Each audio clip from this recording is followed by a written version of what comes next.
Alrighty, so today we have on Mr. Phil Hawks. He's a candidate for the Clerk of Court's office in Carroll County, Virginia. Mr. Phil Hawks, how are you? I'm doing well. How are you guys? We're doing good. I think I speak for both me and Ethan when I say we're very happy to have you on today. Well, I tell you what, the honor is all mine. I appreciate the opportunity to come and just talk to you guys. And I am running for the Clerk of Circuit Court in particular in Carroll County. And so I just wanted to throw that out there because there are a couple different courts here in Carroll. And so I wanted to make the differentiation so people don't think I'm hunting for everybody's job. I'm just going for one office. So yes, sir. But to start out, we always like to ask pretty much the same question, or where did you grow up? Well, I am originally from Lambsburg, Virginia. Okay. So my family, the Hawks family I came from were dairy farmers and entrepreneurs, and my great grandmother, who was involved in that enterprise, was a coolie from Coal Creek, and so there's a little bit of my background. It's interesting that on my mom's side of the family, she was a Golding, but if you trace her grandparents back, a few generations, there was a Hawks even there, because a lot of folks came out of Low Gap, North Carolina, moved over into Cana and Lambsburg, and so there's a little bit about my background. That's where I'm from, and I've stayed here in Carroll County. I can't get away from it. I love the mountains. I love this area. So what school did you go to down in Lambsburg?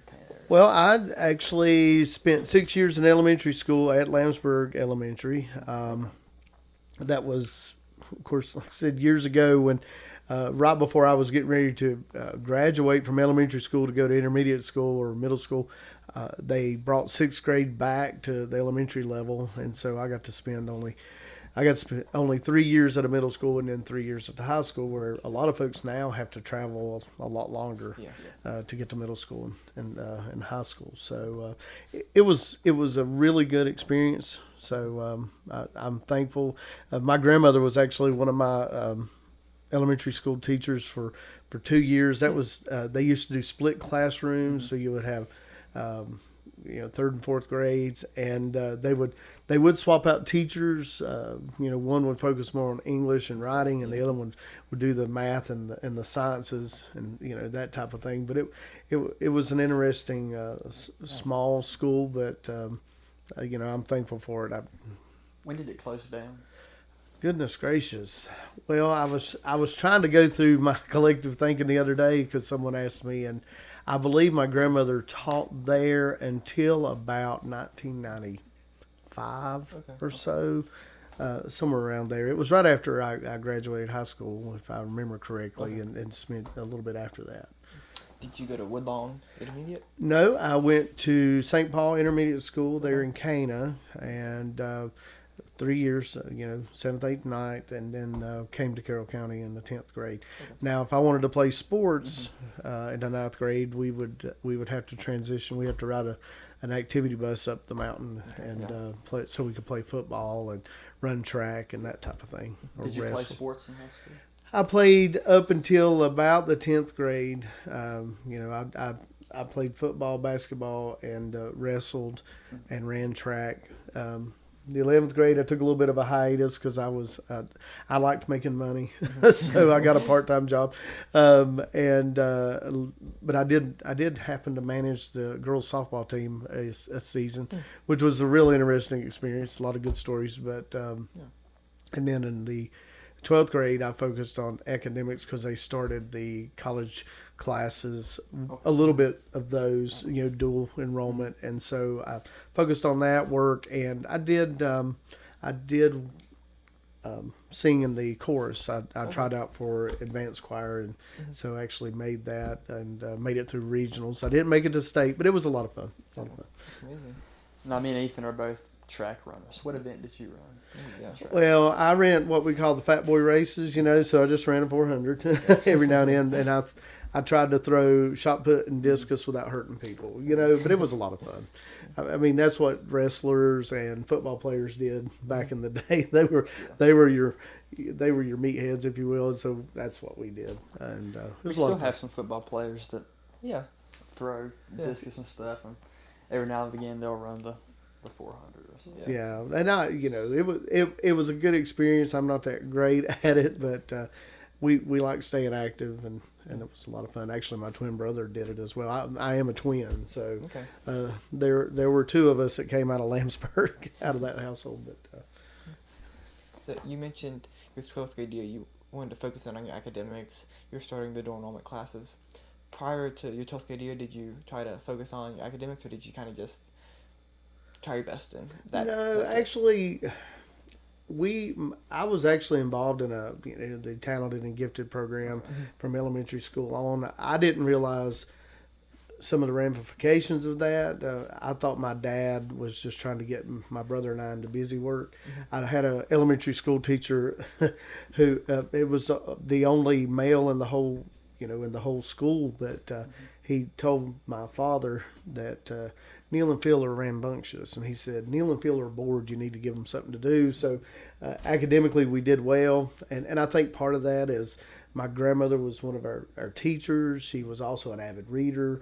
My dad didn't read a whole lot, but he was one of those that always had a Reader's Digest laying around. So you picked up an avid love for reading, and academics just kind of can follow with that. So, yeah, if that helps. It does. Well, I had to focus on academics because, we were going to try to figure out what we were going to do with the rest of our lives in high school. We get ready to transition into college, so I went into marketing retailing field and went to Surrey Community College.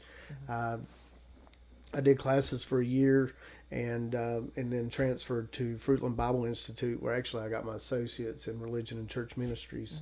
And so from there, I used the marketing retail end of what I did to make a living, because ministry is something I think flows from my heart, and so you don't make a lot of money at that, which is fine. It's just part of who I am.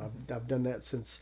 Well, I was thinking this year has been 30 years. So I was about 19 years old when I started doing that, and so I've been traveling throughout the county in North Carolina, and actually I've done some short-term missions in Eastern Europe and Northwest Ontario, Canada. I've been in different places like that, so it's been quite a journey. Yeah.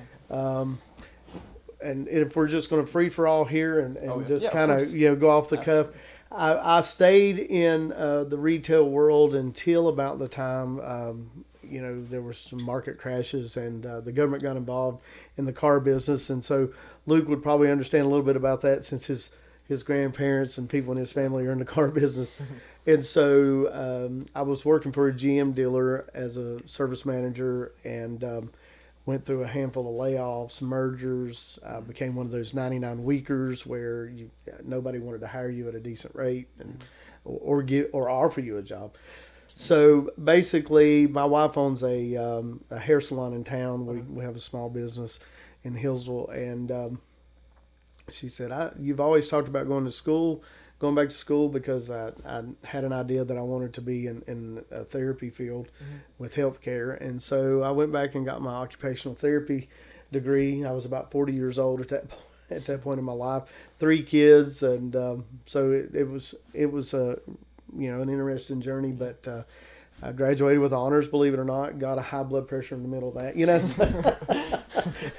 and I've been working for Blue Ridge Home Health for the last 10 and a half years as an occupational therapist assistant, and I am their therapy director. So I help navigate our disciplines, our physical therapy, our occupational, and our speech therapy. So we try to help navigate that for the hundreds of patients that we take care of in the Twin Counties. Now, what got me interested in running for circuit court clerk is that while I was actually in school, I actually worked as a deputy clerk as well for a few years. And so worked under Carolyn Honeycutt, who was one of the longer serving Republican clerks in the county, and cut my teeth in there and got that experience. And actually, when she retired, she had encouraged me to think about running for the Clerk of Court. So 8 years ago, I did run. It ended up being after I made it through the Republican primary. It ended up at the end of the year that there was a Democrat and 3 independents. So it was a very close race. I lost by 150 votes, and so for the last couple of years, people have been telling me, "Hey, Phil, you should run. We miss you being at the office. We we know about your administrative background and what you do, and we think you'd be a good fit. So there's all that in a nutshell. But I mean, there is more to me. Isn't that funny? I mean, there's a lot to everybody. There's of course. our life experiences and what we do, and we all become jacks of all trades, masters of none. But I think the Lord uses all of it to help us develop as a person, and just in some way help the county we live in, the places we go. So it's been a good experience so far. Yeah. So. Did you have any teachers in high school that shaped you? Oh my goodness. Yeah, I actually, Or any educator for that? well, actually, and Luke, you probably know this since everybody, full disclosure, Luke Watson is a cousin from a cousin. So we share family. So there were a lot of educators in my family. Yeah. My great aunts, my great uncles, my grandmother. My grandmother probably was a big influence in my life, and one of the reasons why I even dared to go back to school when I was a 99-weeker, which is somebody who couldn't get a job at the time, because she did student teaching, was an aide rather, and so she helped out in the school. And at that time in Virginia, they were coming through, and people that had certain amount of hours and experience, they allowed them to go to college and earn their teaching degree. And so she did that, being a mother of 2 high schoolers, roughly. She became a widow during that time frame, and they ran a dairy farm. So there was just a lot. And I remember before she passed away, she used to say, "Phil, I'm so proud of what you're doing." I said, "Me? I've got everybody still intact. I'm not raising my kids by myself. I have my wife, and we have grandparents.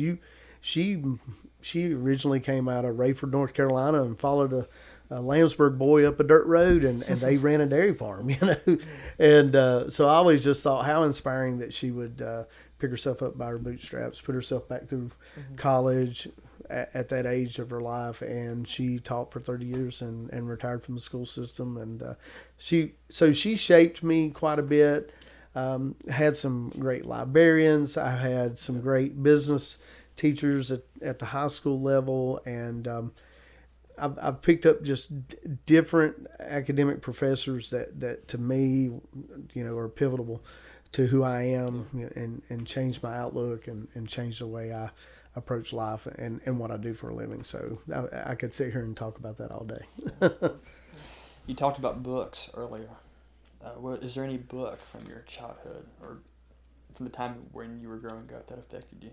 Oh my goodness, growing up, it may sound odd. I remember one of the first books I ever read. Yeah.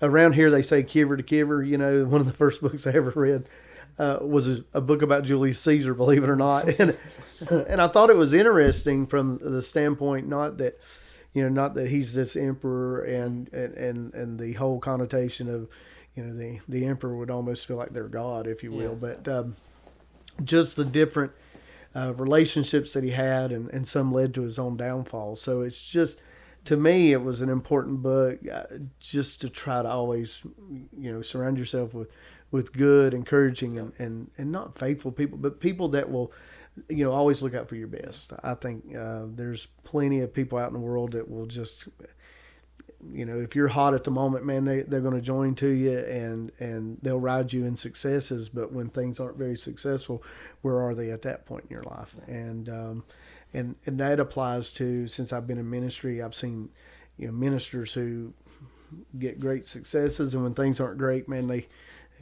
people don't remember who they are, and they go back to selling cars or something. And I don't mean that in a bad way. I'm just thinking, boy, if they'd had people who were a little faithful in the highs and the lows, where would they be now? So I could list a bunch of teachers and professors. There's plenty of them. I mean, Eddie Chitwood. I had Eddie Chitwood as a biology teacher, and he was really great. He's retired now, lives in the area. His daughter ran a formal shop in town. Some people may have known her, but one of the things I liked about Eddie is that he was a football player, and he played line with my dad. And so he and my dad had interesting stories about each other. And but here was a guy too that was a farmer, so he was a true biologist in that respect. Yeah. And I thought that was really neat. And then when I went back to school and taking anatomy and physiology, my anatomy professor at the time, who's since retired from Whitville, Dr. Lindsay, was a true biologist. This guy would track animals, and he did a lot of lab work, and he was brilliant. He was no nonsense. He was the type of guy that said, by the way, I want you to know that if your cell phone goes off, you're going to be put out of class, and you can write an essay, and I'll see if I let you back in. He's trying to teach anatomy he knew healthcare students. And so I like this no nonsense. And so he encouraged us, by the way, if you make a 93 on your, if you maintain a 93 average, I will exempt you from my final. And I was like, that's my goal, because he was whole test of very little multiple choice. It was mainly fill in the blank and essay questions. Were your essay questions were your extra credit, and that took you, taking video time and that type of thing. And there were no word banks, and he would count off on spelling. I'm like, golly, but it was the challenge. It was a lot of fun, and so I actually got exempt from his final. Had to take my second round of anatomy, and he said, by the way, anybody in here maintains a 94 average. I was like, man, I got to make one extra point. And so I did that. And so it was so funny because I was exempt from his second final. And this is what impacted me. He said, Phil, he brought me into his office. He brought all of us into his office that were exempt from his last final. Mm-hmm. And he said, because I wasn't the only one, but he said, Phil, seems like you were here before. And I said, yes, sir. Thankfully, you put a goal out there, and we were going after it because no offense, Dr. Lindsay, I didn't want to take your final. And he laughed, and he said, well, can you do me a favor? He said, would you write a recommendation for me, because we're getting ready to do reviews. Mm-hmm. And, college professors get all the bad stuff on the dean's desk. Mm-hmm. But every now and then they need to hear from somebody. And I was considered a non-traditional student. I'm a 40-year-old with 3 kids. So I did. I was happy to do it, and he was just a great professor. So anyway. Yeah. So where did you go back to get your degree from? Well, I've been to Surrey Community, went to Fruitland Bible Institute down in Hendersonville, North Carolina, which we'd stayed down there during the week, but they didn't have a dorm available for people that weren't married, so we would hightail it back up here to Carroll County and Lambsburg, and then I'd work all weekend. But when I went back to school for occupational therapy, there are very specific colleges that you have to go to for the assistant program. And so Southwest Community College, which is up around Grundy area, so that's they actually would split your classes depending on where you live, and so there were a handful of us that would meet at the parking lot in Fort Chiswell and hightail it to Abington at Virginia Highlands, while a lot of the others went to Grundy or Richlands. They have a couple little campuses there. So that's where I got my OTA degree from. And then in 2019, I actually enrolled, and I've been taking classes slowly for my healthcare management bachelor's. Okay. And I do that because I really like just not being, stagnant. And I actually heard from a guy who's more of a physicist, and I'm not a physics major, but he just said, when you begin to learn something new, what it does to your brain is amazing. It creates a lot of neuron firing, and yes, you're absorbing that little bit of information contained in one book. He said, but what actually happens next is that you put your hand to something else that you like, and wow, all of a sudden you're learning 2 things at once. And so I heard that years ago, and it always encouraged me, just always learn. Always try to learn. And even though my dad never went beyond high school, he would always encourage us, never stop learning. I remember growing up, and you would respond in typical kid fashion. He would say, now, Phil, and he would give me a line of what I needed to know. And I would say, I know, Dad. And he would say, oh, no, you don't. If you knew, I wouldn't be telling you. He said, Phil, always keep learning. Never stop learning. Never think that you know it all. And so that's kind of where I'm at. And I continue to, I love to read. Right now I'm finishing up a book series by Gene Edwards, who's a Christian author, and he does some really good fiction type books. They're biblical based and they're about biblical history and that type of thing. But he, at the same time, and I know Mr. Margaritaville has just passed away, and we could talk about that. But I actually was in Pennsylvania a few weeks back at a book fair, and they actually had a book by him. Just some anecdotal stuff, and so I've had it sitting on my I've had it sitting on my table for weeks now, and I'm getting ready to dive into it, just because I want to understand what made this guy tick. Here he is. He's an amazing musician, great businessman, and so I just want to get his take on the world. And I think biographies are a great way to learn about history and people. Oh my gosh, Jimmy Buffett. I mean, I know that's crazy, but I thought if Warren Buffett's got something, Jimmy's probably got something too. Right, yeah.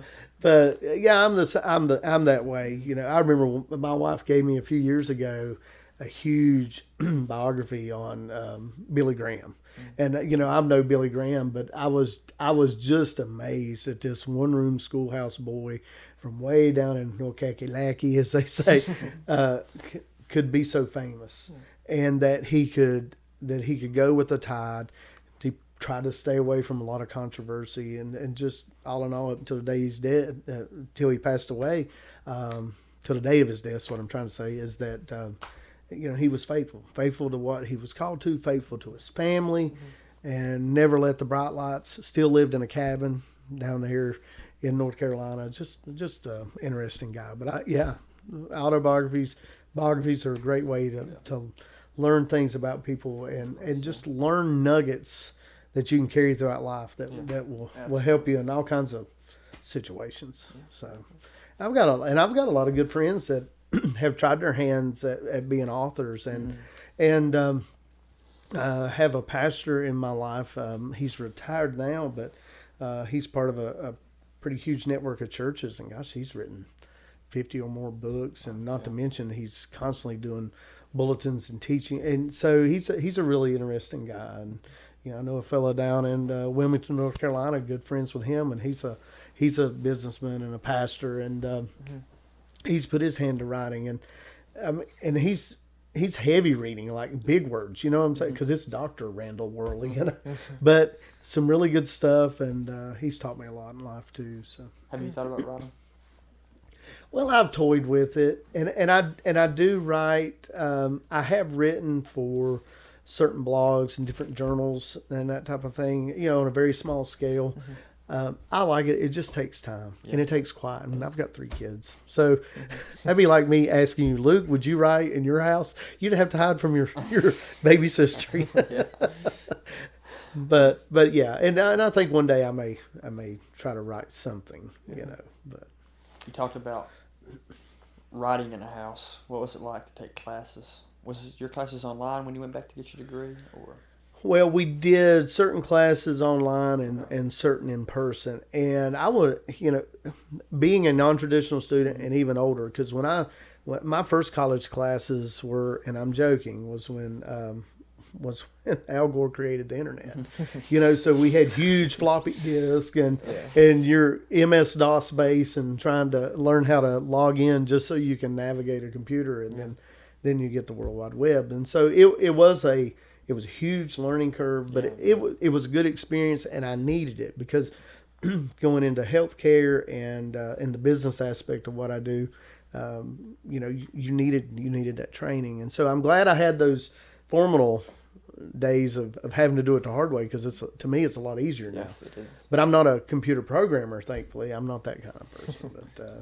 But yeah, we did some in-class instruction. We did a lot of field work. So it's funny in the OTA. A lot of medical field disciplines, they tell you that you count how long you've been participating in your discipline by when you started school, because you're always a practicing clinician or your practice. It's kind of a joke. E.V. Hill was a big pastor in I think he was down in Dallas, Texas, but he was a black pastor for years and used to be on radio and TV. And you boys probably never heard him, but he was just an interesting guy. I love to hear him speak. And he talks about they did kind of an interview, but he was also doing a eulogy for his wife. His wife had died of cancer, and Dr. James Dobson, Focus on the Family, had him on had that particular sermon on his program years ago in the 90s, and I'm sitting there listening to it, and because this guy is a captivating storyteller, and so he talked about in his sermon how that he was always just trying to learn and get better, and that he had to stay focused in life, and he talked about his daughter bringing someone home that she thought was just the right person for him and would take her places. And he met him at the door and said, "I don't think you're the right one. I just don't think you're the right fit, and I don't think you're part of this plan for my daughter." And he said, "Don't you think she should be the one to make that decision?" He said, "Oh no, son. When you are trying to breed racehorses, you don't use donkeys." And he said a little more colorful, but anyway. So that's a roundabout. Hopefully, I made my point. Y'all are a lot of fun. I hope more than well. I'm just bantering here. When you went and got your ministry degree in North Carolina, what were the classes like? Well, those classes were, I'll tell you, for me, they were pretty heavy because you understand our church background growing up. It's funny. I tell people I'm a Heinz 57. I'm a mutt. I'm not. My dad came from the Disciples of Christ background. My mom came from a Baptist background. Our first minister in the Baptist church was a full gospel preacher. So there's all these different denominational dissections that occurred, but there was a basic understanding of the whole Bible. Now I went to Sunday school some, but it just blew me away when I went to Bible college because there were stories I was hearing. I felt like I was hearing for the first time, and it was kind of intimidating because there was a mixture of older and younger folks. We were actually one of the younger classes they had in the school's history. And so we were all the back road kids. I mean, all of us were 18, 19 years old, under 20. We're the guys when some people were showing up in ties and button-up shirts. We're wearing the Christian T-shirts and wearing we used to wear the rope necklaces with the bead crosses or whatever. Yeah. We're listening to contemporary Christian music versus Southern gospel. It was rather interesting, but it was great. It was a hard workload, but it was very rewarding. And I'll tell you why I thought it was great to go. I came out of Skyview Baptist Church in Fancy Gap. That's where I got licensed along with my brother and a handful of other ministers in the area.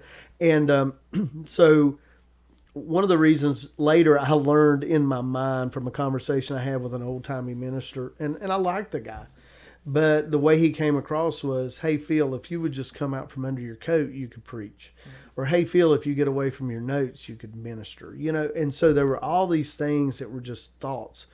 And when I finished that time of my life in Bible college, it was, Timothy, there's a scripture that says, "Study to show yourself approved unto God, a workman that doesn't have to be ashamed." And so I was glad I went. Yeah. I was glad I went because there is no stereotype. I mean, everybody's got them, but, you're going to be you.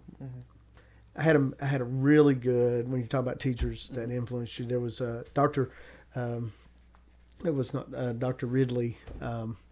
He said something that just stuck with me. He said, everybody just wants to be different.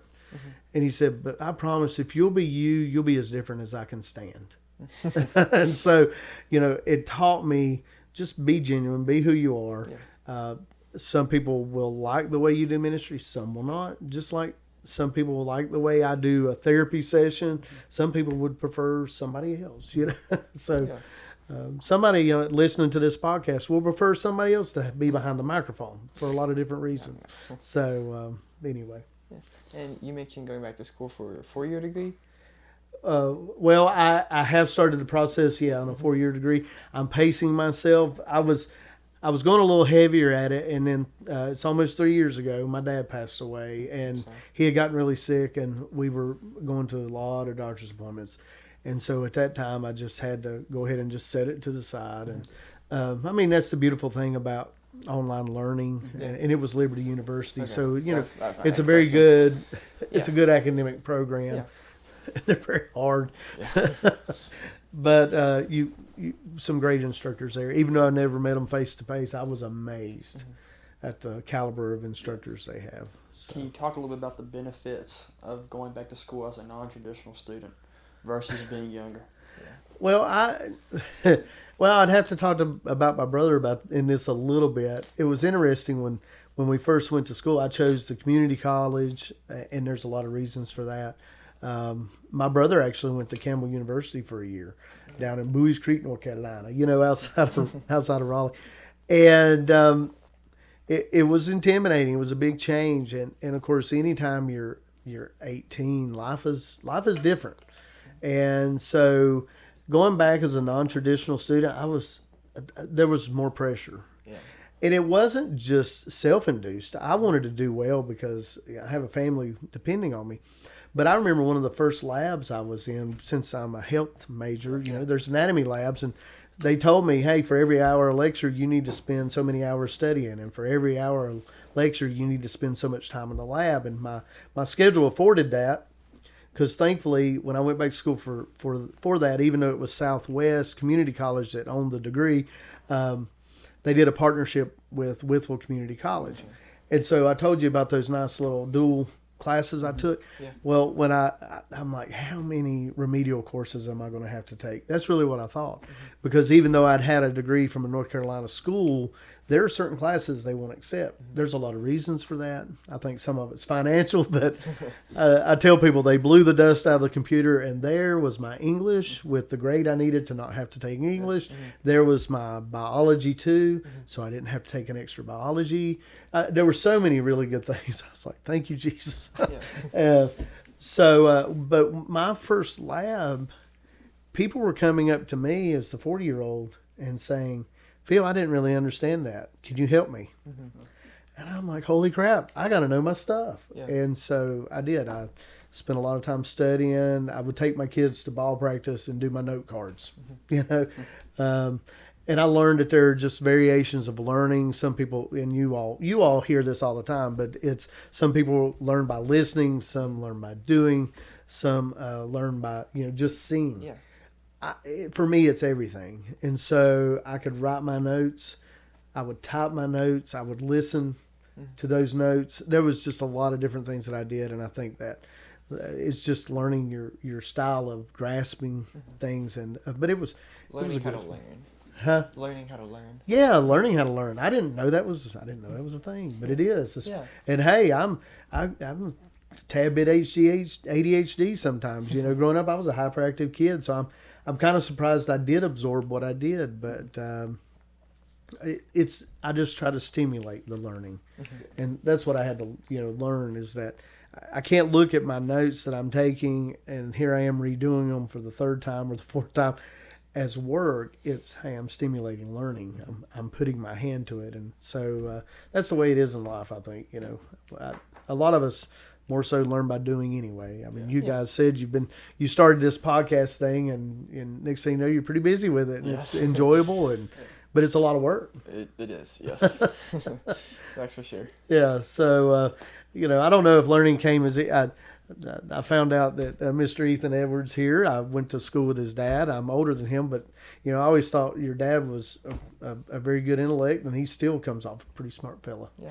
And so we had him on the podcast, and it was did you really? Yes, it was a Gosh, very the good professor was in session. I'm telling you, Yeah. he's a good guy. Yeah, he is. So I don't know that it came as easy for him, or maybe it was easier.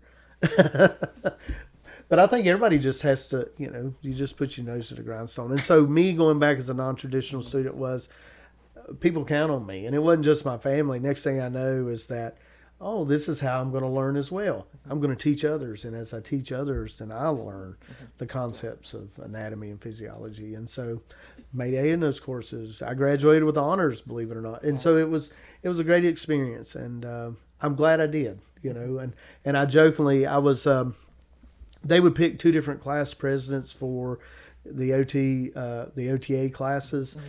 And they would pick 2 because most of us, I told you, there's people in Grundy, there's people in Abington. And I remember the vice president of our class said, we're going to let Phil be president because they have to make the speech at at your pinning ceremony. And so, which was good because I took it as, here I am, I'm now a non-traditional student. So when I made my speech, and here I've already been, speaking in public for years at this point. I had kind of took a spin off. There was a book it was kind of a book. It was a saying. It was in all of the elementary, middle schools at that time, a poster that said, everything I needed to know, I learned in kindergarten. Mm-hmm. And you may have heard of that. Yeah. And so I made my spoof of that was everything I needed to learn, I learned in OT school, and so, and there you take some of the quirky things that people do. So even though there's people in healthcare, you still have germaphobes who become clinicians. Mm-hmm. And so, one of the things you learn in kindergarten is you wash your hands and then you repeat it, And so one of the things I learned in OTA school was that you wash your hands, you repeat it, you sanitize, you repeat it, and then you wipe it down with a Lysol wipe. So it's just, and that may sound crazy, but and then in elementary school, you learn to say please and thank you and you're welcome. Mm-hmm. Well, in OTA school, you learn what heterotropic ossification is, and you learn things like proprioception and stereognosis. And those are really important words that keep you safe. We just don't realize it. But anyway. You talked a little bit about public speaking, and I've heard you speak many times in public. What was your first experience public speaking? Like, how did you get comfortable with the act of doing it? Oh, goodness. Well, I'm trying to think. Because when I came up in high school, we didn't have opportunities to do a lot of public speaking. Yeah, we did outside of a book report and that type of thing. But I guess part of my personality is the ham, if you will. But I still remember scared to death my great-grandfather on my mom's side was a minister in Cana, and we were there visited on a Sunday, and he yanked me and my brother up and stuck us in front of 50 people or whatever, and said, "You boys sing," and I was terrified, so that's my first time really remember performing. And but there was 4-H talent shows that we did, and so that was just a part of my makeup and who I was, and I don't know that it was really unnerving just because here my grandmother taught school, and here she taught me a couple of years, and so there was all these opportunities to be a part of class. She would allow you to be a part of learning, and back in those days in her class, gosh, when we would do history lessons, she would cook. And she would interact, and she would put you to work, and I didn't realize at the time that was just kind of breaking your nerves from being in front of people. But that was just her way, and so I guess those are my first ones. But now the first time I ever ministered truly in a church and did my first sermon, which I studied forever and ever and ever, and I think it was done in 15 minutes, or felt that way. Scared to death, But you get through it, and there is still that little bit of nerve when you stand up to speak. I think it's always there for healthy individuals to keep you in check, because nobody really wants you to be an arrogant speaker. I mean, granted, they want to come and they want to hear you, to see that you've done your homework, and I can do outlines, but I don't like to preach outlines. I can do my study, but I don't want to be just theologically, educationally sound. I want it to be real and practical, and so over the years I've learned just to kind of navigate that. But the first time I spoke, as I had just a lot of opportunities growing up, but they never called it public speaking. Of course, So maybe I didn't have that negative connotation in my mind. Yeah, but now we have to take a public speaking class to graduate with an associate's degree. Yeah. So. And I think it's great because, they probably told you the statistic of how many people are scared to death to stand up in front of people. Everyone. And it's everybody. And who would have thought that years later, and you're talking about hearing me speak, that just last year that I would actually get to share a stage with a former governor in Virginia, even though my speech was just a very short snippet of what they're doing.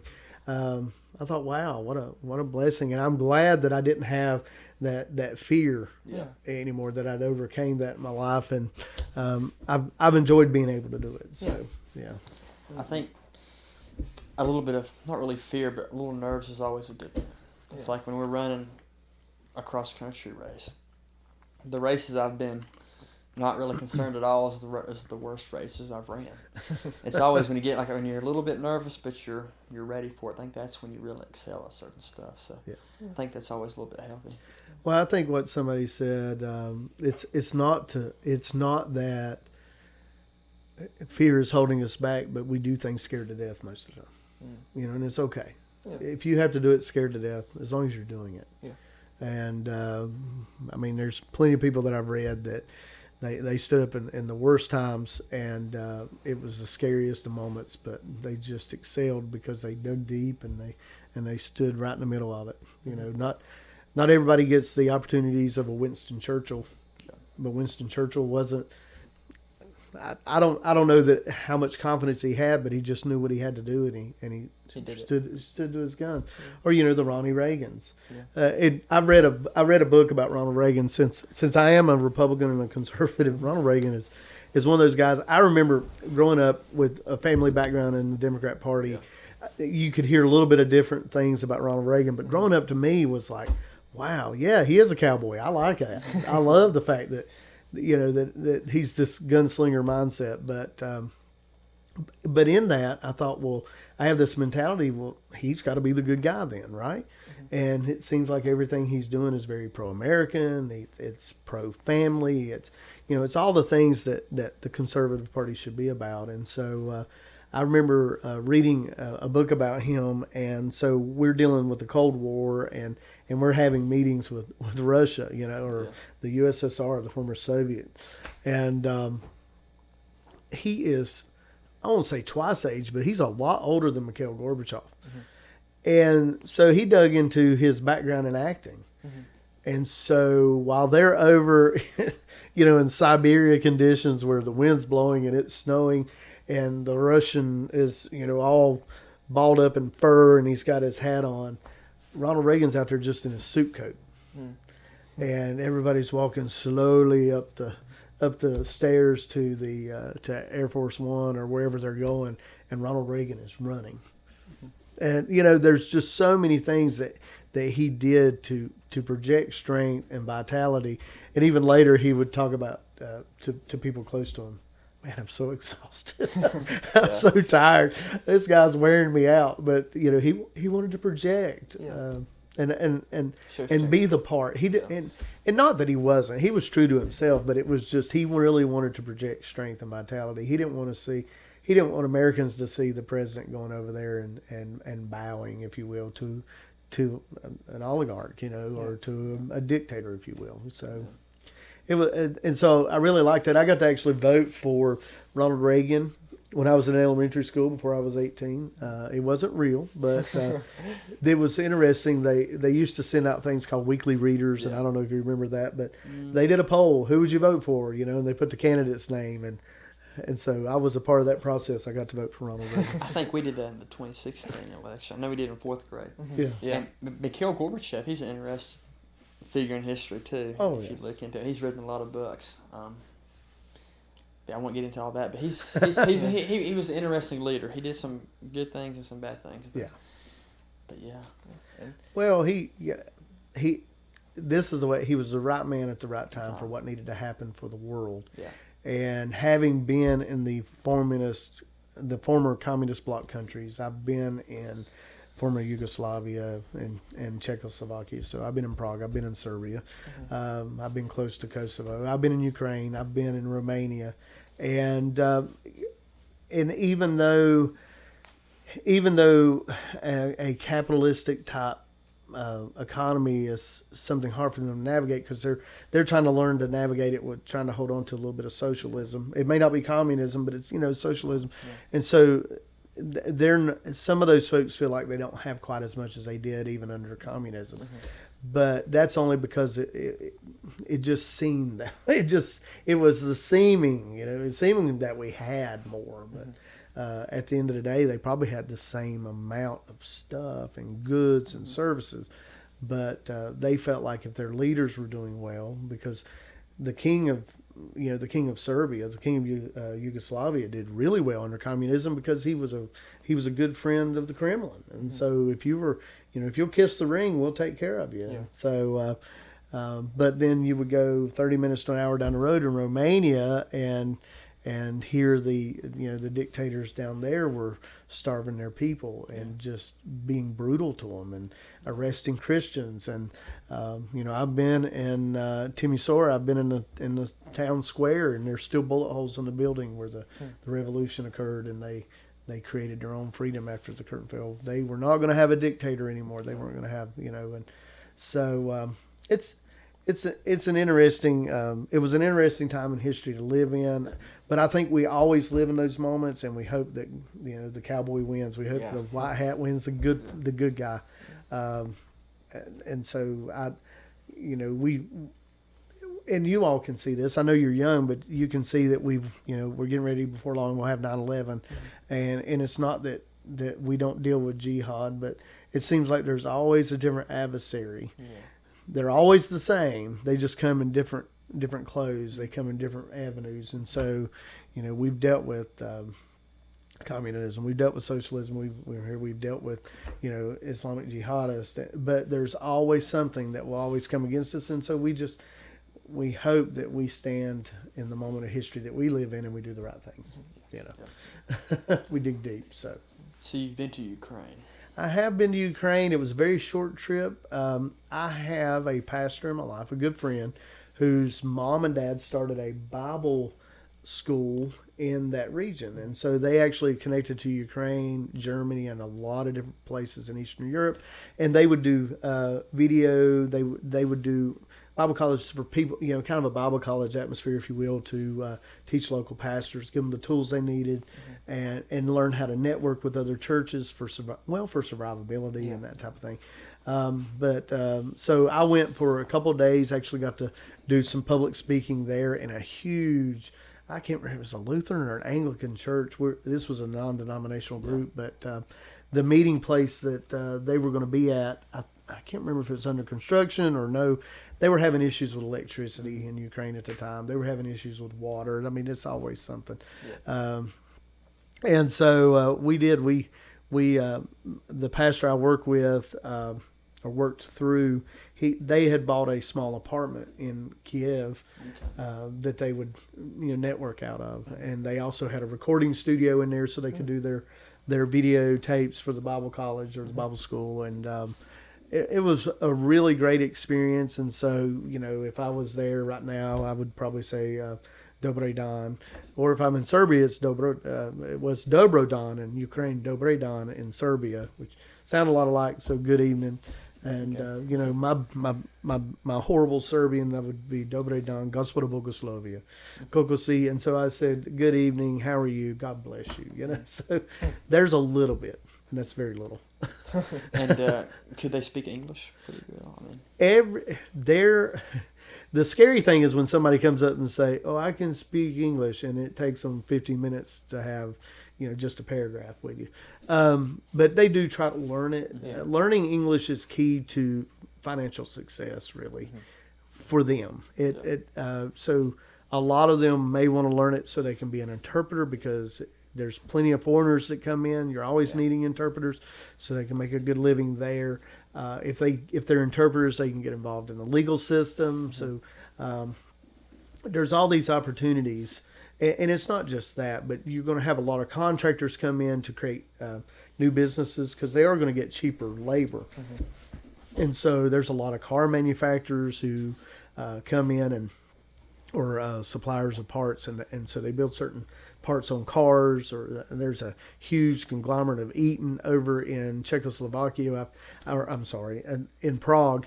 I didn't realize that at the time, but we were in a meeting in Prague, and it was unbelievable. We were in this apartment building, and there were people lined up in 3 rooms to hear us speak in one.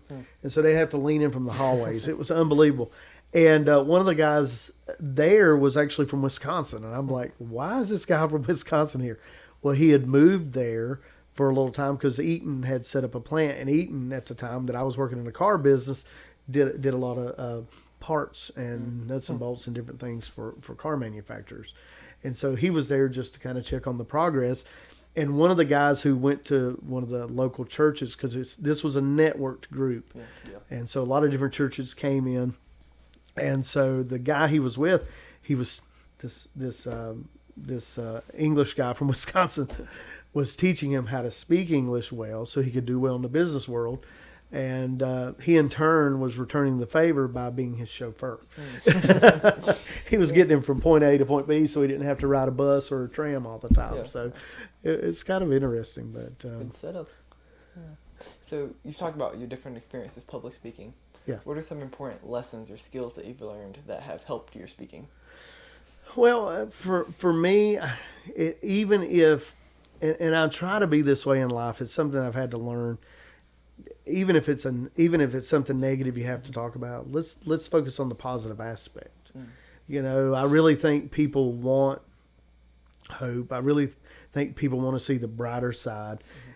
Even what it feels like maybe something fatalistic, we want to try to rely on hope. And here I say I'm a conservative. You know, Reagan talked about America being a shining light on a hill. No, things aren't the greatest. However, we are the best place on planet Earth. It's kind of like, and when in the church, I heard a guy say one time, even at the church's worst, she is still the bride of Christ. And so, you know, those are things that you have to focus on. And so that, I think that's the biggest lesson I've taken away, is that most people want to hear a positive, encouraging message. I grew up in a time and a place where I felt like that when I went to church, I got beat up a lot. And I promise you, I can beat myself up without your help. You know, Paul in Scripture, the Apostle Paul, the great one who wrote most of the New Testament, talks about that he thought he was his own worst enemy.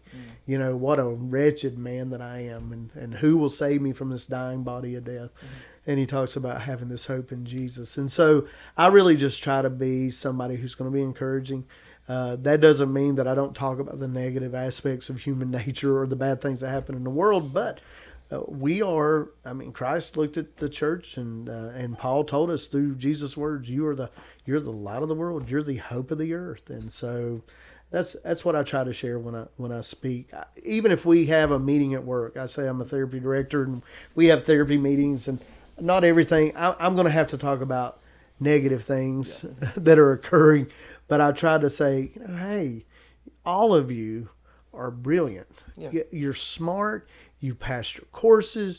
You passed, you know, state boards. And in an OT field, we have to take a national board and still get a state licensure. So we have a couple certifications we have to have. But there's just so many, the hours and the training. And so I try to encourage them, just dig deep. We may not be doing this right, but I think it's just because at times we get a little soft, we get a little lazy with ourselves, and so always improve. And in healthcare, and like a lot of other industries, the government's always trying to throw you zingers. You know, they're changing things up, and so even in the last couple of years, we've seen a change in how they want to pay. You know, not just home health, but healthcare in general, how they want to pay hospitals, how they want to pay rehabs. And so we have had to learn to document a little differently, focus on, for us now it's really they pay you based off what they call a patient-driven diagnosis grouping. So it's a model that they use. It's a PDGM, and it's a pretty dang big mess is what we joke about. But everything that we document, we're consistently needing to go back, use our clinical reasoning, and go back to that diagnosis. You know, how is this patient benefiting from therapy? How are they benefiting from, whether it's doing exercise or activities? How's it going to help them? You know, and so write that down on paper. and it was no different even when I was in the car business, because we did a lot of things in the car business. Because I was in a new car dealer, so we had to do a lot of warranty stuff. And most of us don't think about this, but warranty is like insurance. So there is a dollar amount in every car that, is going to be tied to hopefully repairs, and hopefully you don't outspend that. Hopefully the dealer or the manufacturer doesn't have to spend a lot in trying to do repairs. Hopefully they've built a good product. But one of the ways that you get paid on warranty work is how you document your work. Yeah. And there are times when I've had area service reps come in and said, "Really? Did you see what the technician wrote here?" I'm like, "Yeah, I got it, And so the power of the pen is a good thing. Yeah. So just learn to elaborate. It's something even I teach my kids in life. Elaborate. Use your words. Use complete sentences. Yeah. Yeah. That It's can be a struggle. amazing. Yes. Yeah. In this day and time, we're all texting and we're using abbreviations and we talk in short snippets. But at the end of the day, just use your words, man. Yes, well, sometimes walking down the hallways at school, I hear somebody say something like, "What did they say?" Oh my gosh. It just doesn't make much sense. But Yeah. that's absolutely true. Yeah. So, I just think it's we live in a day and time where the lost art of conversation has to be picked back up, and obviously you guys like having a conversation with microphones, so that's a positive thing. That means that there is hope for a generation that you're going to teach people, hey, it's great to have a conversation with somebody. Exactly. Yeah. And you and I may not agree on everything. I may have said some things today already that you're like, I don't know about that, but even if we disagree, it's just learning to, the political atmosphere today is if you disagree with me, then we're always going to be at odds. And so no wonder we can't get a lot of things done because we can't find common ground. And I've even heard, I wish I could remember who said this because I would quote him verbatim, but he said, it used to be we were on the same team. And he said, not that we weren't Republican or Democrat or independent, it's just that we really had our goal set on the same outcome. He said, now I don't think that's the case.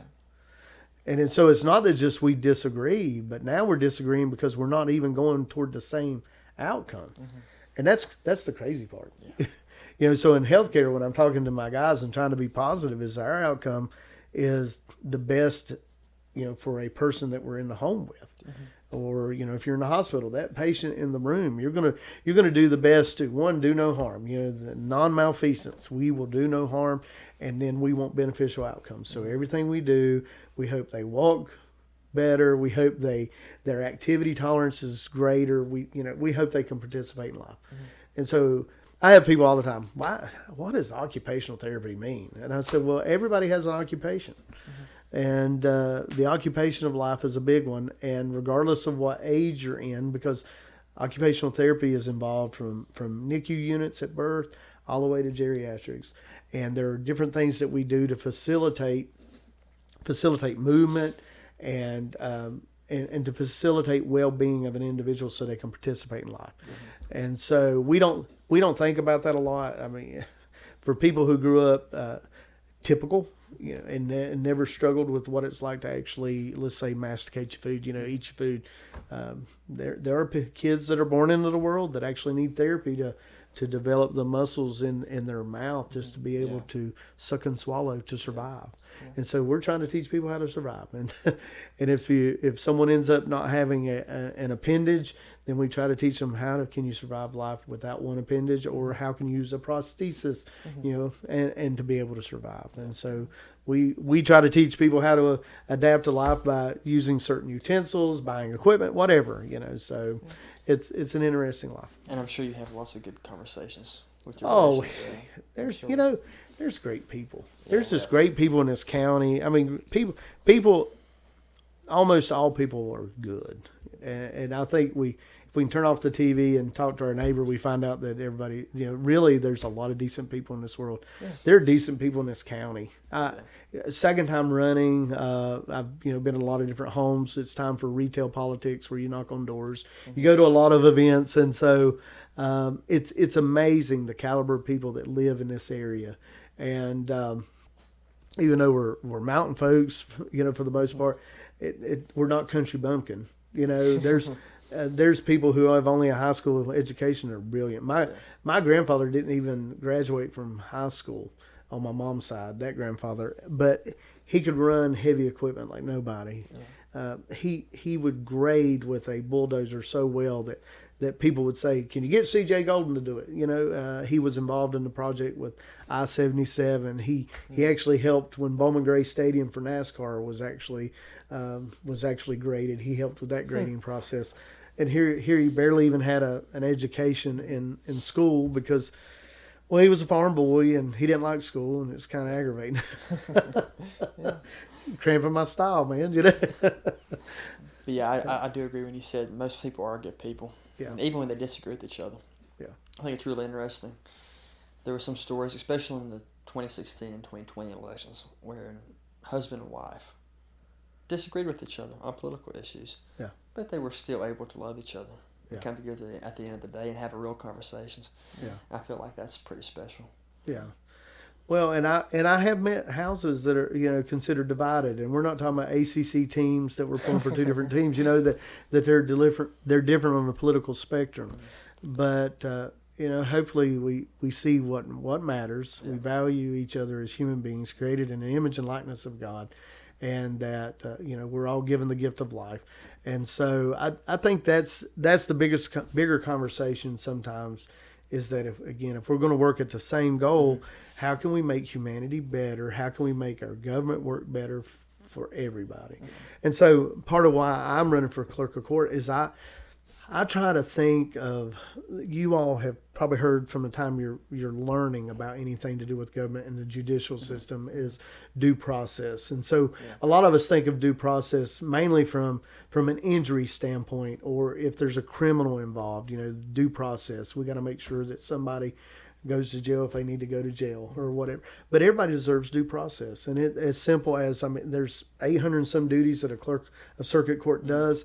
And I think everybody that comes up with a form in their hand deserves to be treated like an individual, and that we actually do efficiently, effectively, proficiently what needs to be done with that piece of paper, because it's tied to that citizen. It's tied to my neighbor. My neighbor came and my neighbor's got this issue. How can I help them? Because the state of Virginia gave us all these responsibilities, and it's my turn, and even if it's processing, a marriage license for somebody, that I do it professionally, that I do it ethically, and that I do it, in a kind manner, So we live in Carroll County, it's not, 22,000 people or whatever, or something like that. And so it's not a huge place. No, it's not. It is if you drive it sometimes, because with a lot of different events and running for office, you cover a lot. I think when I went from poll to poll during this last primary to check on things, and I think total the way I started, but regardless, it's about 135 miles, poll to poll, and but all in all, there's just great people here, and so I want to see everybody treated decently. I want to see people treated with professionalism, and I want to make sure that there's no harm that comes to them. People look at government like they do public speaking, and they're, oh my gosh, I got to go to the complex. Just the fact that we call it complex, it is it in a nutshell. It's very complexing. I don't know, and the circuit court is a pretty heavy trial court. It's a formal court, and so a lot of people are going to have attorneys. I mean, you can represent yourself, but it's a very daunting task, because you can be turned away just because your paperwork isn't filled out correctly. Because there's not a lot of forms. There are, but when you're talking about things that have to go before a judge, it's got to be. I just said one time it's like trying to fly an airplane without having your pilot's license. They said it's just not. It doesn't work well at all. No, and look, your grandmother actually, worked in the circuit court clerk's office, and so I worked with your grandmother Gail, and so she could tell you it's amazing what people try. They can try. That's just the technical aspects of it. It's just I say a lot of stuff's done behind the scenes too that you don't really. Oh yeah, there is, and it's no different than, like I said, the power of the pen, learning to document, and make sure that everything has the communication factor, because you want somebody to go into a file, or I want somebody to go into a patient's chart and we've made good sense as to why we're doing things the way we're doing them. This was presented to us, or when I worked as a deputy clerk, this file is being presented to us. This is the case, and it requires A through Z to go along with this case file, and we have to check it off. And something's missing, you can't go forward, and you don't want something to go missing, So you just want to.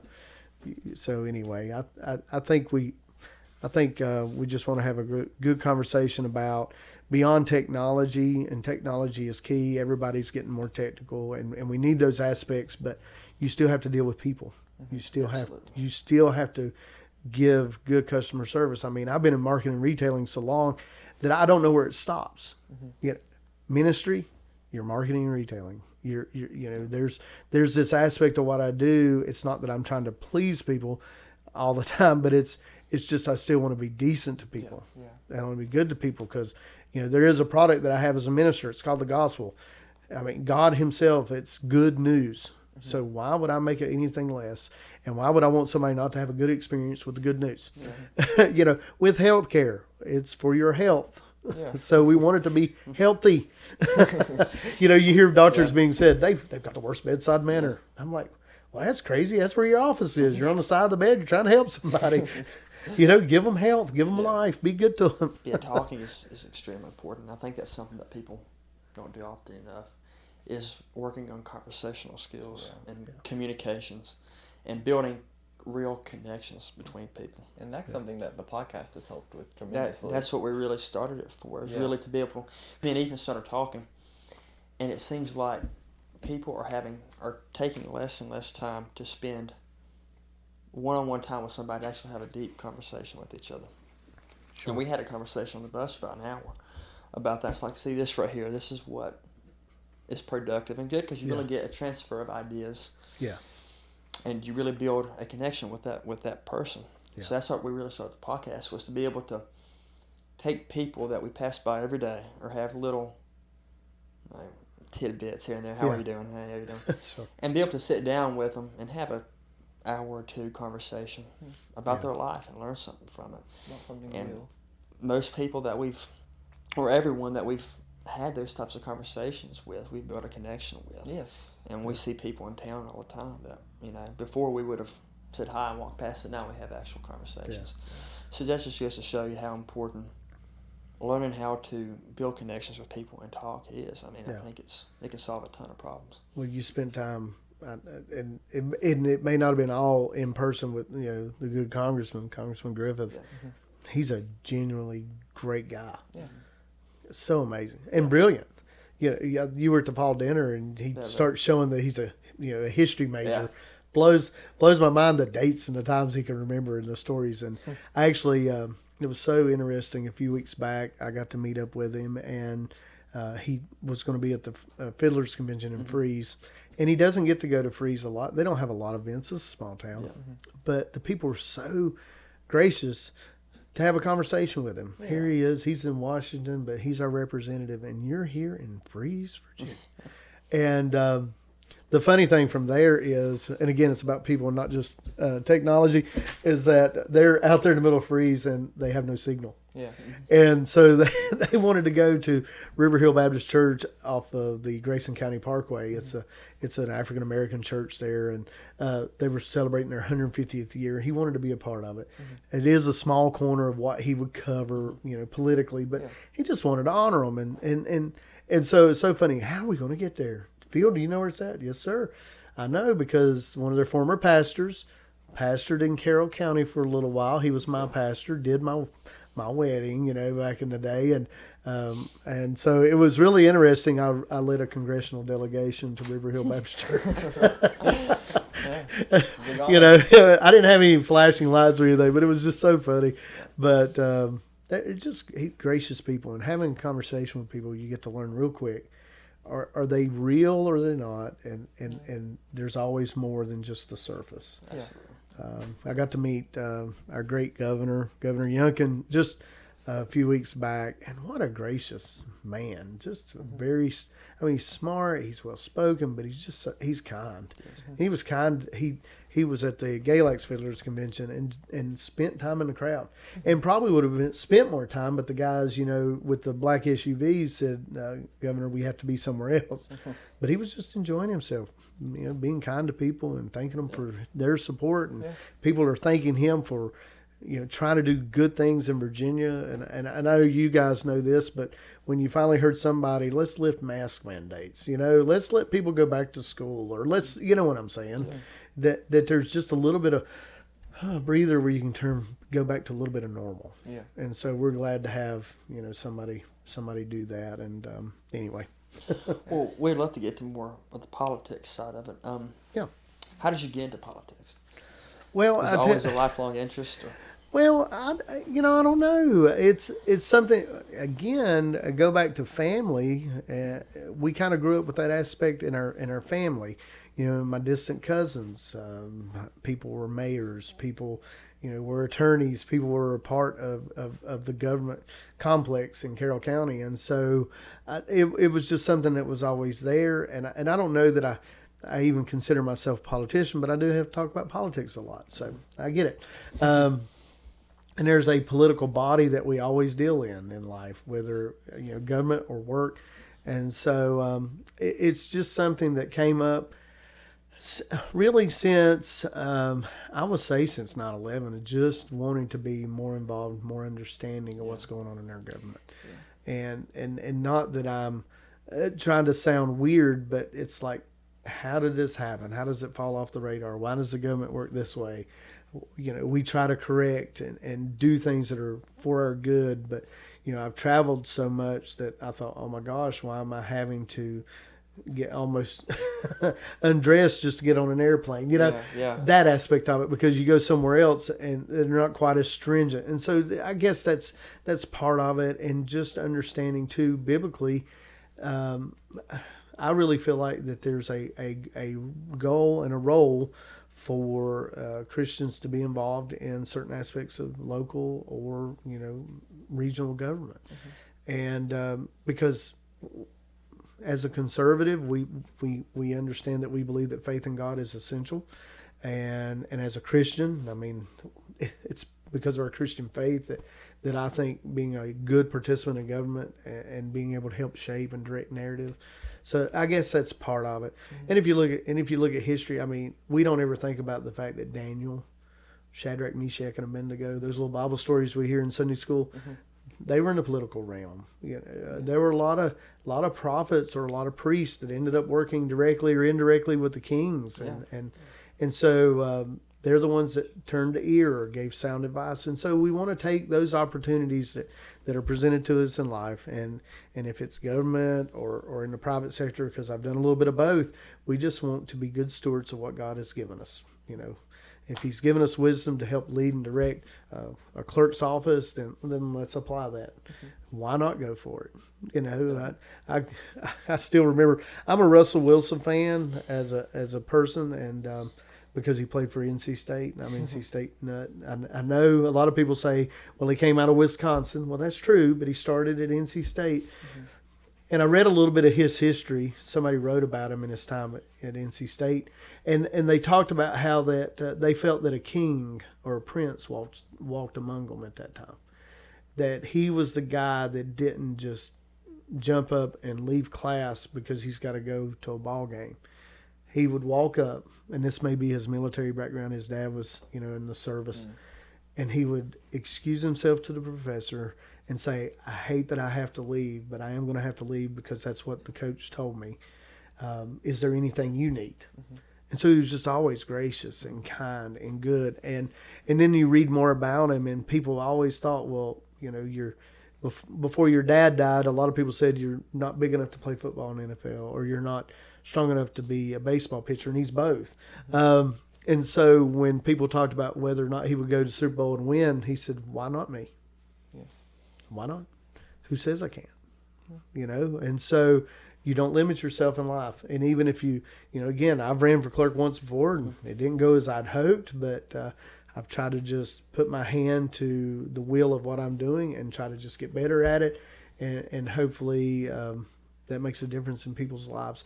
And then this opportunity came again for the clerk's office because it's an 8-year term. It's one of the longer terms, but it's just an 8-year term. And so at the end of the day, will people like what the pitch I have for the direction of the office? That's what we hope. But why not? That's there's guys that ended up in the presidency that it was, told you'll never make it. How many times did Abraham Lincoln fall on his face? And yet, right man, right time. Like we were talking about Ronald Reagan, Mikhail Gorbachev. Truman kind of fell into it too. Truman fell into it. They said Truman was so poor when he left the White House, the government had to pay for a car to take him back to Independence, Missouri. Where he lived at his old house till he died. Yeah. But just those amazing stories of how people who probably had no business being the places they did ended up changing the world, really. Yeah, well, and your George Washington's, and I read a book about George Washington. That's another book that shaped my life.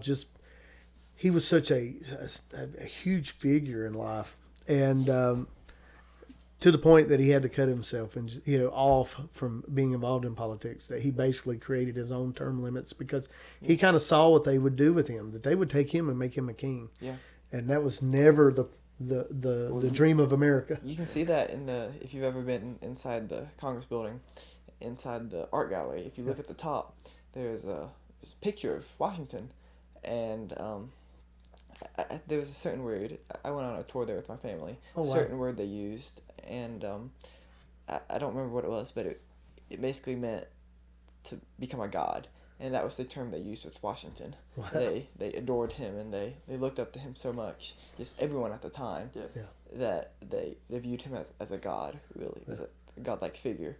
And I thought that was really interesting. Well, who else could walk through a revolutionary field, when there's a battle raging and he has one hole in the cloak he's wearing. Mm-hmm. He was never touched. Well, and in his farewell address, he warned against that. Yeah. And that's why I thought was so interesting. That is cool. Because they did exactly what he didn't want. I don't know. Yeah, but they said he was just a monumental figure. He is today. Yeah. And people make those people to be made out of granite. They're not. They were real people. Yeah. Washington had a lot of failures, too, at the beginning of his military career. Yeah. He led his troops into a slaughter in the French and Indian War. But he worked through it, and he just had a presence around his troops. Yeah. They said they got into a fight on the outskirts of Boston where they were surrounding the city.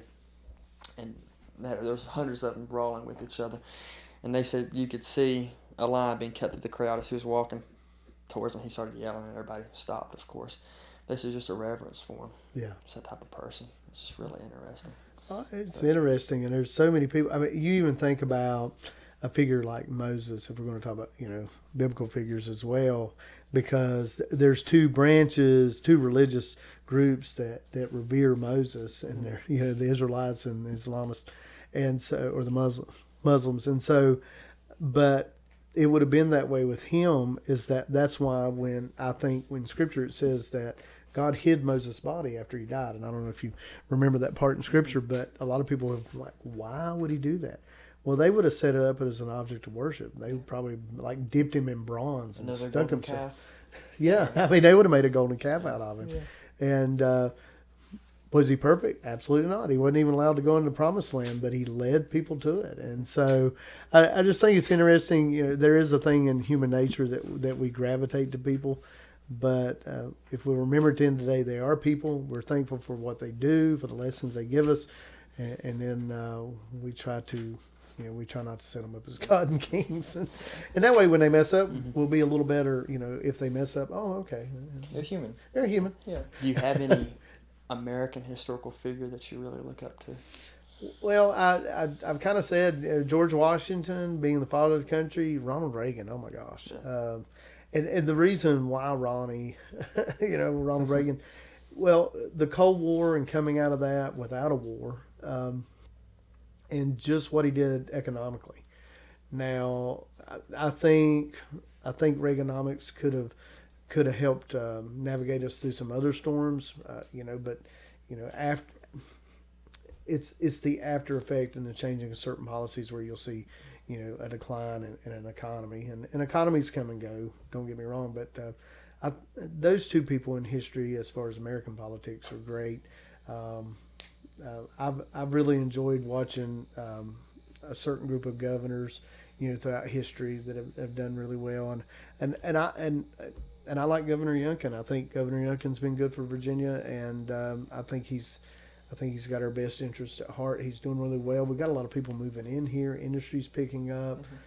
They were even talking about at one point the way mortgage rates are going up on houses. Obviously, there's an influx of population. People just want to get here because it seems like we have a pro-growth policy, and so I like those people in history. And they're indelible. They kind of stick in my mind. That's kind of where I'm at. But Ronald Reagan had to be one of my, he was top notch. You mentioned Churchill. He's always been. Oh, yeah. Well, if we're talking about world history, oh, yeah. He was, again, the right man at the right time, and he did the right thing. And, there's different leaders, biblical leaders that we can go to in the nation of Israel's history. And one of my mission trips in the Canada, we would go to a reservation outside of Northwest Ontario, which is, you drive 6 hours roughly out of Stormer Lake, which is, I'm not Stormer Lake, but Red Lake, Ontario. Now, Red Lake, Ontario is the closest thing to Fort Sumter, which is one of the, border town.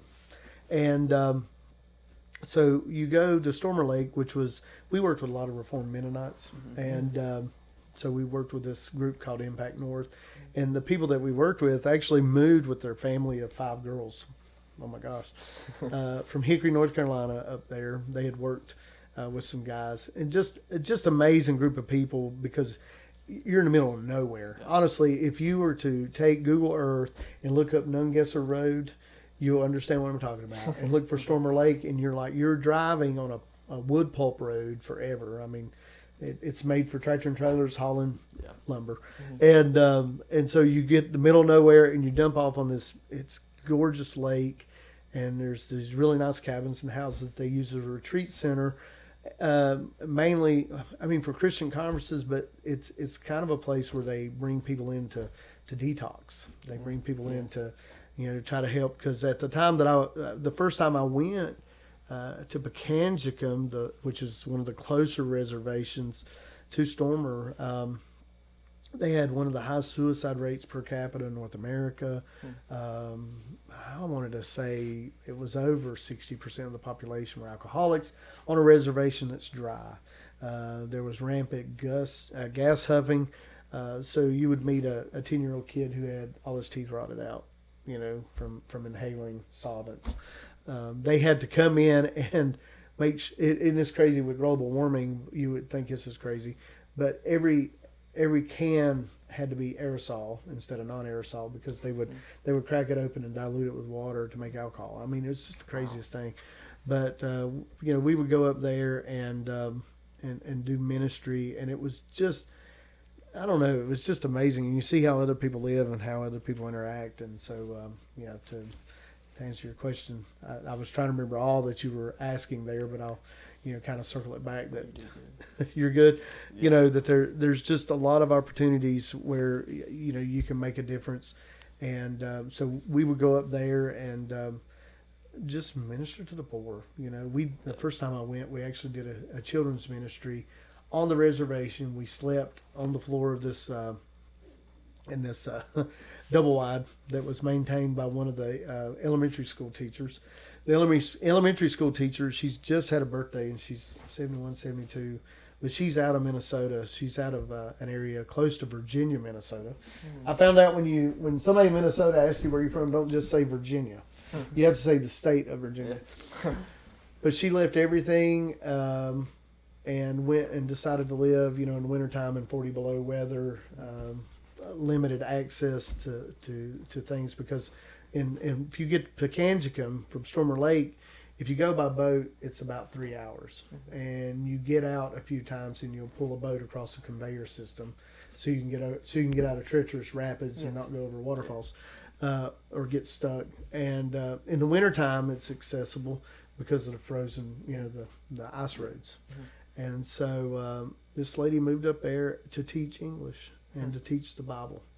And so she lives in an area that people are constantly at her door, constantly asking for things, and to live in a place that she saw such a high suicide rate. So we just gave hope. We went and ministered to children on the reservation in their communities, and the tribal leaders just cried. And so that's what I'm getting at with the leaders that have affected you. I can think of I can't remember his last name right now, but Chief Patty Peters, I think Peters is his last name.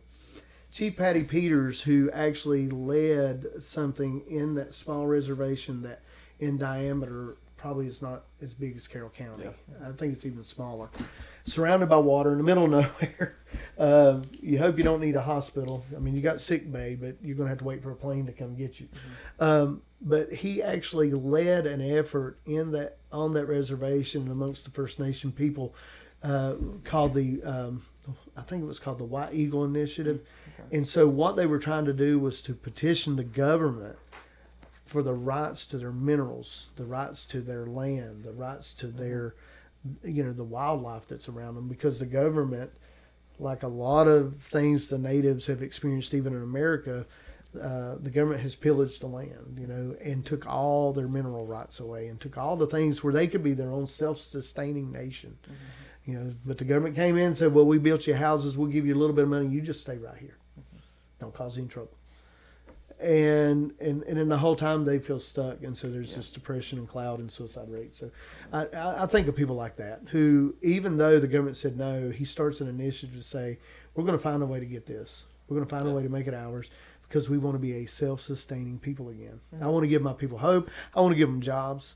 And it was an interesting place, because one of the huge stores on that reservation was the Northwoods Trading Company, I think is what they called it.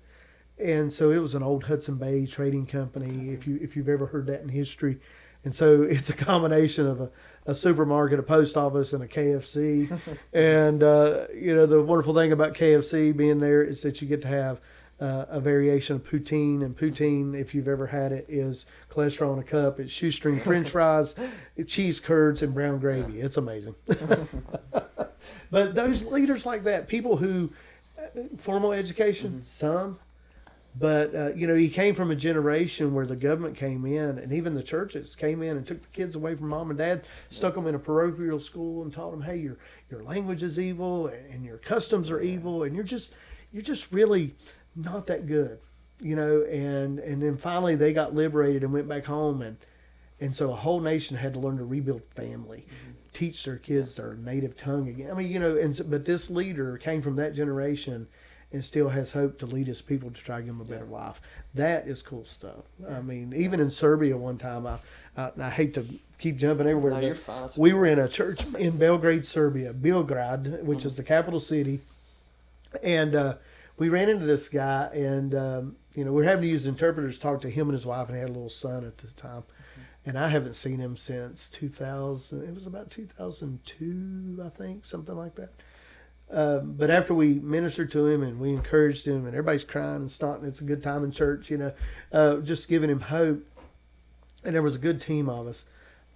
He's through the interpreter, here, let me introduce myself. And he gives us a card, and he is a secretary that works in the cabinet of the Serbian government. It's leaders like that, that even though they live in a former communist bloc country and things aren't vibrant all the time, I mean, you're still dealing with communist gray buildings. And, in Serbia, we're walking down streets that the locals are still kind of PO'd that NATO came in and bombed them looking for one of their presidents, during the first Kosovo war. So there's these huge buildings, and we used bunker busters that went right down the middle of the building. You can't even use them. I think they are starting to build some of those back, where they bombed a chemical plant, and you have this funky smell that's in the atmosphere, and for all the talk about EPA regulations, trust me, we have clean air. You can blow your nose in a car over there and it's black soot, you know. And I hate to be so graphic on a podcast, but it's just like, yeah, no. but you meet leaders like that who Yeah. are thriving and try to lead their people to a better life. That's, you know, they're all over the planet. They're just people who said, I'm going to live by my gut and I'm going to do the right thing. And you talked about leadership and family. You've led our family reunion for multiple years in the past. Can you talk about how family is important to you, the importance of family and building those relationships? Oh my goodness.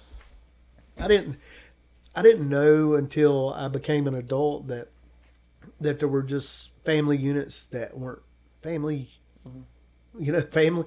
They weren't family units. They weren't together. And so, you know, I grew up with, you know, being able to have access to my great grandmother just by walking down the road and knowing her history and hearing about our genealogies and who all we're connected to. And family is important. And at the end of the day, most people tell you if you don't have family of some sort, then really you're the most impoverished person on the planet. You know, there's a saying we have in my house, you know, that family is everything, and that it's always about family. And so we try to do things as a family. You know, we try to make our spirituality connection with the family, and I can do that with political things as well. But you know, I try not to ram that down their throat because everybody's going to make their own path in life. But I try to give them the good aspects. But yeah, I love family connections, and I think part of it is that here we've had these reunions in our family. Yeah. I'm 49, and so I think I've only missed maybe one reunion. I may not have made it every day because it's a 3-day event. It's if you've ever heard us large. talk about it, everybody says, y'all are crazy. You meet together for 3 days? I'm like, well, there's a golf tournament. And there used to be softball. Meetings. There's meetings. There's memorial services. And there's food. Oh, my gosh, there's food. and when I was growing up, because Cold Creek, the old Cold Creek schoolhouse used to be there. And it became the community center. And so there was always mountain music and there was a lot of musicians in our family. And so, I don't know, it was just a good time. And being connected to cousins. I still chase some of those cousins down, even though they've moved out of the area, you know, to spend time with them on my vacations and that type of thing. Because they weren't just my second cousin once removed or whatever, you know, they became a part of my family, or who I am as a person. So I want to spend time with them. Yeah. So, and the Lord, one of the first gifts that he gave man was the earth. The second gift he gave him was family. You know, you think he gave him Eve, but from Eve came, you know, Cain and Abel. And then when Cain slew Abel, he was like, here, I'm going to give you Seth, which Seth means the replacement. He's the new one. I think it's something that's always on God's heart, and in the way I view the gospel has evolved over years through a lot of different people. And so there's a guy I listen to by the name of Dr. Harold Everly, and I've read his stuff. He's from out Washington State, and so when he ministers in Scripture, he always tries to focus on the family aspect of who God is. And that God in the Trinity, you know, Father, Son, and Holy Spirit had family, and what did they want to do? They wanted to enlarge their family.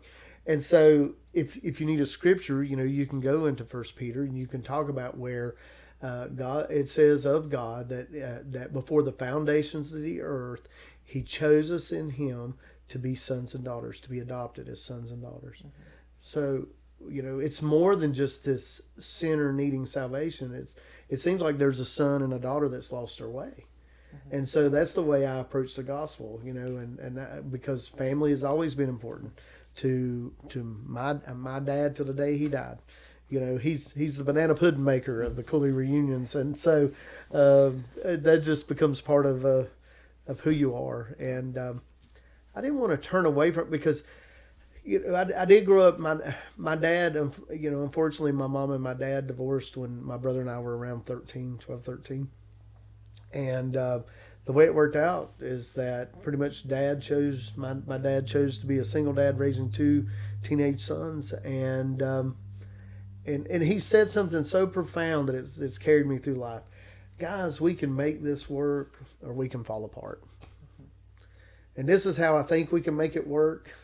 I'll do my part. He's like, I'll go to work and I'll take care of some of the outside projects if you'll help me with the inside, and we grew up in a house that was always clean and always nice. And a lot of people thought, they would come up and they were like, I can't believe 3 bachelors live here, because we try to keep it spotless because Dad liked, a clean house. He liked, and so family's always been important. And I don't know if part of that is because of coming from a broken home background, but I just think it's the connection of people that came in and filled the gaps.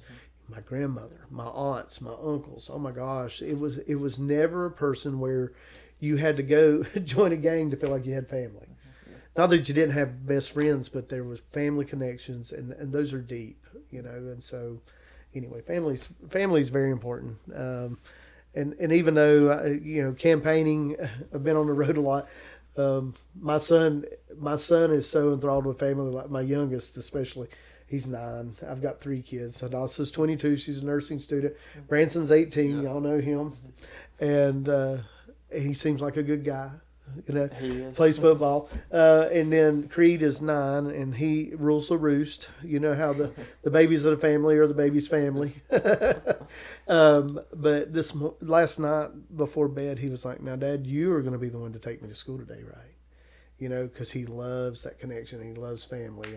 And he would rather do things together. He would rather spend time together. He loves to go to events, but oh my gosh, if we can have home time and he knows everybody and it's going to be in the house, that's magic to him. And I get it. It's magic to me to be in a room full of people. We all come from the same bloodline, and I think that's a neat thing. And there's so many people in life that don't have that. We could, and I don't want to go over anybody's time. Y'all just tell me if I'm talking too much. But as long as you want. Well, a few years back, before Bill Cosby got in his trouble and that type of thing. And I'm not saying what he did was right. It was wrong.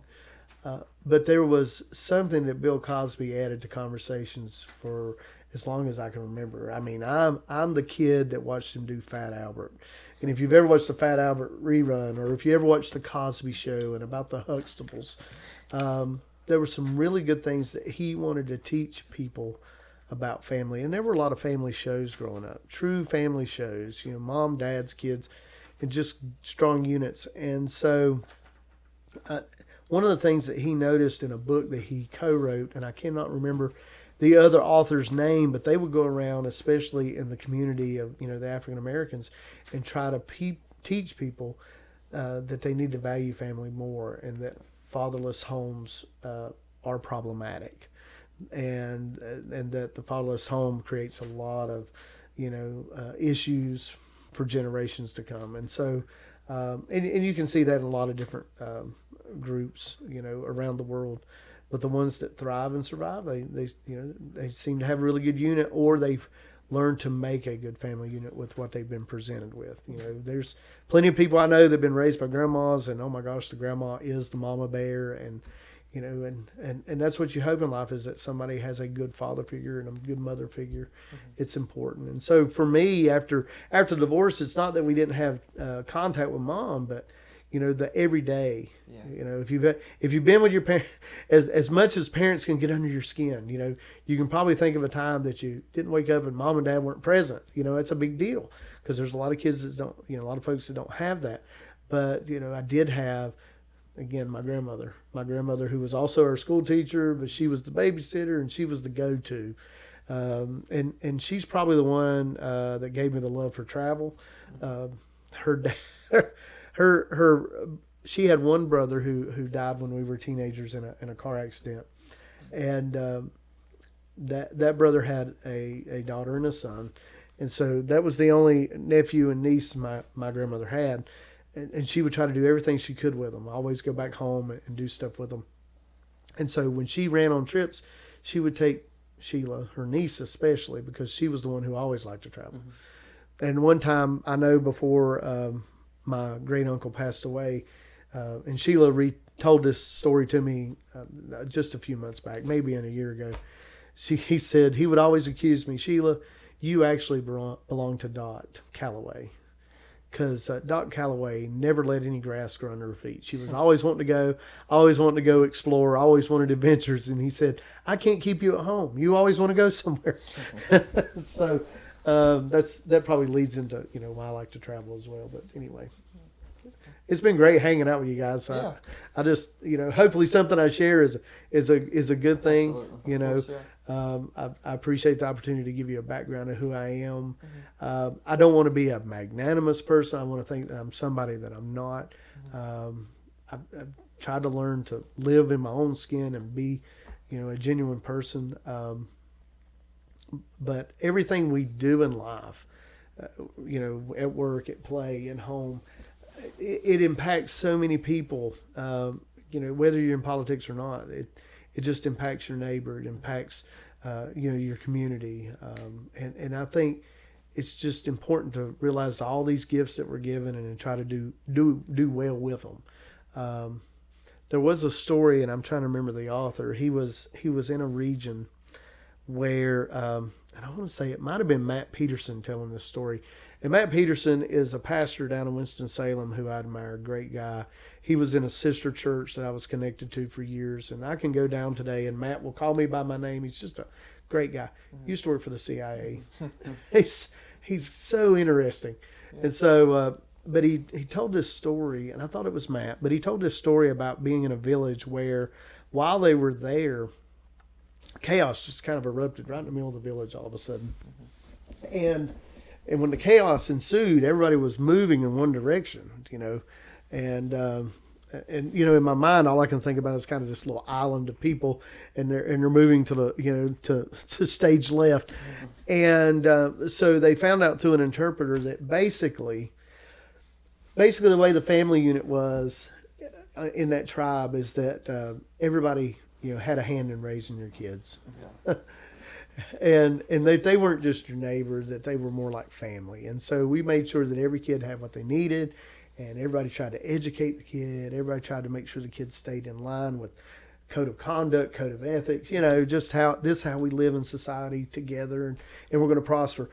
But what had happened when the chaos erupted, it was learned that one of the teenagers in the tribe, in the area, had actually stole something from one of the other members of the tribe. And the uproar wasn't because of the item that was stolen. The uproar was because they found out that the kid became so ashamed that he was going to leave. He was going to leave the region. He was going to leave the area. And they wanted to go find him and remind him of who he was, that he was family, that they had all raised him, and that if he needed something, all they had to do was ask, that he never had to steal. He never had to beg. He never had to act like it wasn't his. And I just thought that was amazing because they rushed, they found him. There was kind of repentance. There was this everybody hugged him, embraced him, and just said, hey, this is who you are and we're family. And so at the end of the day, we're all children of God. We're all created in image and likeness, and everybody's a gift. And I think we should treat everybody with respect, period. So as we're wrapping up, we have a few questions that we ask every interviewee. Oh, boy. And Luke, you can go first. Yeah, what is your advice for young adults or teenagers who are growing up and they don't really know what they want to do with their lives? They're just trying to make their way in the world. Oh, goodness. That's an interesting question because, I have children of my own and I don't know that I always have the right answer. Basically, I would just try to encourage them, find something you love and stick with it. And it's not that you're going to be doing that one aspect of your life forever, but if you can stick with something you love, then honestly, as honest as you are with yourself, you can start to begin to see, doors open where you can take that ability or that equipping of what you've been doing for the last handful of years, and you'll be like, oh, I can apply it here. And so I know there's a lot of folks a lot of young teenagers that won't go to college, right out of school. They may go into a trade school or whatever. And there's a guy I had a conversation with this week that I went to school with, and academically it was horrible, and he hated it. But golly, he's amazing with construction. And he's a good businessman and provides for his family. And yeah, he may tell you he stunk at books and hated it. We were actually talking, and he was telling me a story where my great uncle which is one of your cousins, Mm-hmm. Frank Hawks, chased him down because he was a truant officer here in the county. He chased him down, and he was washing dishes at the Hungry Farmer down in Cana. And I won't bring up his name, but it was just so funny. And so he called his name when he saw him in the kitchen. I've been looking for you. He's like, really?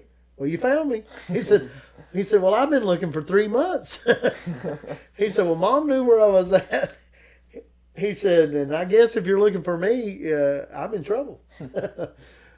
And he said, yeah, because you've missed X amount of days, and so they pretty much had to put him on a probationary period in juvie, kind of, go to school, finish it up until you get to a certain age. But it was so funny is that he did stick with what he loved. He was industrious. For him, school made him feel confined and that he couldn't be creative. Mm-hmm. And there's this creative aspect that people deal with on many different levels. And for some of us, it is academic. And so we become creative on paper. Mm-hmm. And we learn how to, do documentation and that type of thing. For people that have, artistic abilities, it could end up in construction. They can become musicians. They can become artists. It's just trying to find what you love and stick with it until that right opportunity opens up. I read a story just even in this past week of a lady who actually did poetry, and poetry was her outlet, was her thing. And in reality, there was only one poem that kind of became, nationwide epic and became to be utilized in such a way that funded her lifestyle. Mm-hmm. But before that, it was just all these little bitty handmade books, where she was sticking things together for people in her family. Yeah. But stick with what you love, and the rest will work itself out. Yeah. But always, if anybody's going to pressure you, let it be you. If there's an area where you're not doing so well in, try to overcome that area. And the next time you attempt to do something, at least you're not dealing with that one flaw. Mm-hmm. And so then something else may come up and you're like, man, I need to really work on that. Don't beat yourself up. Yeah, I know I need to work on this area, but man, I've mastered this one. I can't wait till I get over this. And you're constantly building, constantly overcoming. So hopefully that's good advice. Yeah, absolutely. And our next question, we ask everybody this. I think it's pretty unique. We always get really good answers, and it really shows the character of a person and what they stand for. And that is, what is the meaning of life to you? Personally, the meaning of life. Well, I am to love God and to love people. That's to me the meaning of life. Mm-hmm. Life is a gift. People are a gift, and if we love in reciprocity to God and to people, at the end of the day, I don't know where we're going to really make that many mistakes, and then it becomes an avenue where people will listen to you, where people will give you audience, and and doors just open. So Scripture says, "Do unto others as you would have them do unto you." I think that's so simple. Even we talked earlier about these crazy conversations that we hear in the hallway, and these simple replies, and these one answers. Are we being genuine? Yeah. Or I think we're being very disingenuous if we don't have conversations with people and just try to give them audience and be good to them. So that's to me the meaning of life: to love God, love people, and therein you'll find that to be a Walt Disney guy, dreams really do come true. Things happen, and it'll be unexplainable. I had a professor, and he wasn't one of my favorites, but he said something that stuck with me. He said, "Phil, you're going into healthcare." He said, "But at the end of the day, there are some people that are going to get better regardless of what you do." In spite of what you do with them, they'll get better. It may take them longer, but they'll get better. And what that taught me was just do your best, be good to people, and let the Lord take care of what you can't control. So thank you. I really appreciate your time. I enjoy being here on the Ridge podcast. You guys are great. Thank you. It's been an honor. Mr. Phil Hawks, I'd like to thank you for coming on today. You're running for the Clerk of Court of the Circuit Court of Carroll County. Yes. You're a cousin of mine, and we really appreciate it. That's my pleasure. God bless you guys. Thank you. Thank you.